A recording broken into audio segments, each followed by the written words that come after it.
வணக்கம். சிலோன் தமிழ் எஃப்எம்மின் பிரதான செய்திகள். முதலில் தலைப்புச் செய்திகள்.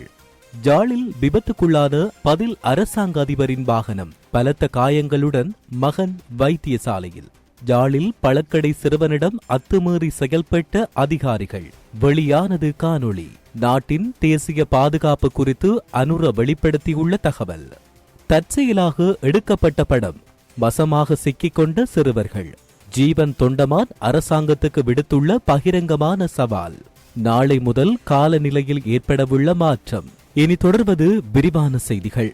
யாழ்ப்பாணத்தில் விபத்துக்குள்ளான பதில் அரசாங்க அதிபரின் வாகனம் பலத்த காயங்களுடன் மகன் வைத்தியசாலையில் அனுமதிக்கப்பட்டுள்ளார். யாழ்ப்பாண மாவட்ட பதில் அரசாங்க அதிபர் மருதலிங்கம் பிரதீபனின் சொந்த வாகனம் ஒன்று இன்றைய தினம் விபத்துக்குள்ளாகியுள்ளது. இந்த சம்பவம் இன்று இடம்பெற்றதாக தெரிவிக்கப்படுகின்றது. பதில் அரசாங்க அதிபரின் மகன் வாகனத்தை செலுத்திச் சென்ற வேளை கந்தர்மடம் பகுதியில் இந்த விபத்து சம்பவம் இடம்பெற்றுள்ளது. இந்த நிலையில் விபத்தில் படுகாயமுற்ற பதில் அரசாங்க அதிபரின் மகன் சிகிச்சை யாழ்ப்பாணம் போதனா வைத்தியசாலையில் அனுமதிக்கப்பட்டுள்ளதாக வைத்தியசாலை தகவல்கள் தெரிவிக்கின்றன.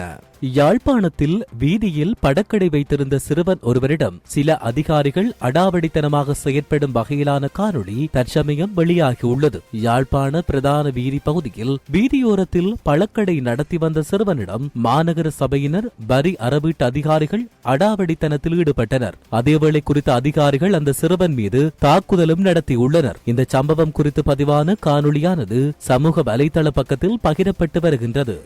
நாட்டின் தேசிய பாதுகாப்புக்கு எந்த அச்சுறுத்தலும் இல்லை என ஜனாதிபதி அனுரகுமார திசாநாயக்க தெரிவித்துள்ளார். கண்டி ஸ்ரீ தலதா மாளிகைக்கு இன்றைய தினம் விஜயம் செய்த போதே ஜனாதிபதி அனுரகுமார திசாநாயக்க இந்த விடயத்தினை குறிப்பிட்டுள்ளார். தற்பொழுது ஏற்பட்டுள்ள நெருக்கடிக்கு பாதாள உலக குழுக்களின் மோதலாகும் என்றும் தெரிவிக்கப்பட்டுள்ளது. அதனை கட்டுப்படுத்த உடனடியாக நடவடிக்கைகள் எடுக்கப்படும் என்றும் ஜனாதிபதி கண்டி ஸ்ரீ தலதா மாளிகையில் வைத்து தெரிவித்துள்ளமை குறிப்பிடத்தக்கது. யாழ்ப்பாணம் சாவகச்சேரி பகுதியில் தொடர்ந்து மீது தொடர்ச்சியாக கல்வீச்சு தாக்குதலை மேற்கொண்டு வந்தவர்கள் கைது செய்யப்பட்டுள்ளதாக தெரிவிக்கப்படுகின்றது. சம்பவம் தொடர்பில் 3 பேர் யாழ் மாவட்ட போலீஸ் மாதிபரின் கட்டளைக்கு இணங்க யாழ் மாவட்ட போலீஸ் புலனாய்வு பிரிவின் தகவலுக்கு அமைய யாழ்ப்பாணம் போலீசாரினால் நேற்றைய தினம் கைது செய்யப்பட்டுள்ளனர்.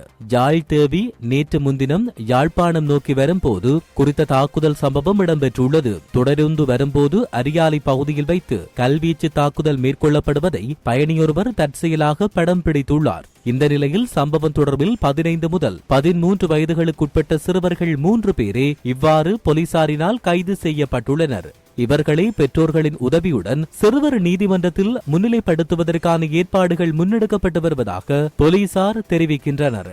ஜனாதிபதியோ யாராக இருந்தாலும் முடிந்தால் தோட்ட கம்பெனிகளோடு கலந்துரையாடி அடிப்படை சம்பளத்துக்கு ₹1 அதிகரித்து காட்டுங்கள் என சவால் விடுவதாக நாடாளுமன்ற உறுப்பினர் ஜீவன் தொண்டமான் தெரிவித்துள்ளார். நாடாளுமன்றத்தில் நேற்று இடம்பெற்ற 2025ஆம் ஆண்டுக்கான வரவு செலவு திட்டத்தின் 2ஆம் வாசிப்பு மீதான 5ஆம் நாள் விவாதத்தில் கலந்து கொண்டு உரையாற்றிய போதே ஜீவன் தொண்டமான் இவ்வாறு தெரிவித்தார். மேலும் வரவு செலவு திட்டத்தில் பெருந்தோட்ட தொழிலாளர்களுக்கு ₹1700 வழங்குவதாக ஜனாதிபதி தெரிவித்தார். நாங்கள் ஆட்சியில் இருந்தபோது அன்று ₹1700 பெற்றுக் கொடுப்பதாக தெரிவித்த போது ஜீவன் தொண்டமான் காட்டிக் கொடுத்து விட்டார்.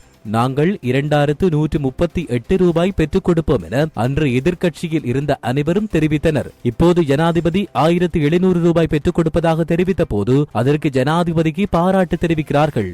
இது நியாயமானதா என்றும் அவர் கேள்வி எழுப்பியுள்ளார். இதேவேளை காணி உரிமை வழங்காமல் மலையக மக்களுக்கு எத்தனை வீடுகளை அமைத்துக் கொடுத்தாலும் அவர்களுடைய பிரச்சனைக்கு தீர்வு கிடைக்கப் போவதில்லை. அதனால் அரசாங்கம் காணி உரிமை வழங்குவதாக தெரிவித்தால் வரவு செலவு திட்டத்திற்கு நான் ஆதரவாக வாக்களிப்பேன் என்றும் அவர் இதன் பொழுது குறிப்பிட்டார். அத்துடன் மலையக மக்களுக்கு காணி உரிமை வழங்காமல் எத்தனை வீடுகளை கட்டிக் கொடுத்தாலும் அவர்களின் பிரச்சனைகள் தீரப்போவதில்லை. அவர்களுக்கென காணி உரிமை இருந்தால் அதனை வைத்துக் கொண்டு அவர்கள் கல்வி மற்றும் ஏனைய அனைத்து முன்னேற்ற நடவடிக்கைகளையும் மேற்கொள்வார்கள். இதை நாங்கள் கெஞ்சி கேட்கவில்லை, உரிமையுடன் கேட்கிறோம். இந்த இடத்தில் நாங்கள் 200 வருடங்களாக வாழ்ந்து வருகிறோம் என ஜீவன் தொண்டமான் குறிப்பிட்டுள்ளார்.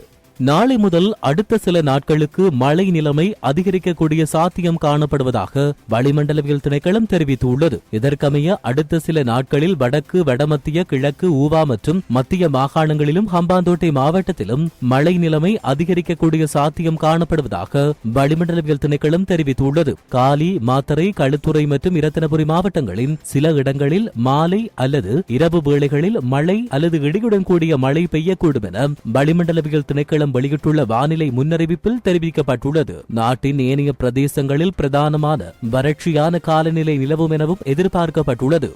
மேல் சப்ரகமுவ, மத்திய, ஊவா மற்றும் வடமத்திய மாகாணங்களிலும் குருநாகல் மாவட்டத்திலும் சில இடங்களில் காலை வேளையில் பனிமூட்டமான வானிலை நிலவக்கூடும். இடியுடன் கூடிய மழை பெய்யும் வேளைகளில் அப்பிரதேசங்களில் தற்காலிகமான பலத்த காற்று வீசக்கூடுவதுடன் மின்னல் தாக்கங்களால் ஏற்படக்கூடிய பாதிப்புகளை குறைத்துக் கொள்ள தேவையான முன்னெச்சரிக்கை நடவடிக்கைகளை மேற்கொள்ளுமாறும் வளிமண்டலவியல் திணைக்களம் பொதுமக்களிடம் அறிவுறுத்தல் விடுத்துள்ளது. இத்துடன் சிலோன் தமிழின் பிரதான செய்திகள் நிறைவடைகின்றன. உடனுக்குடன் நீங்கள் செய்திகளை அறிந்து கொள்ள www.ceylon tamil.com என்கின்ற எமது இணையதளத்தை பார்வையிடுங்கள். வணக்கம்.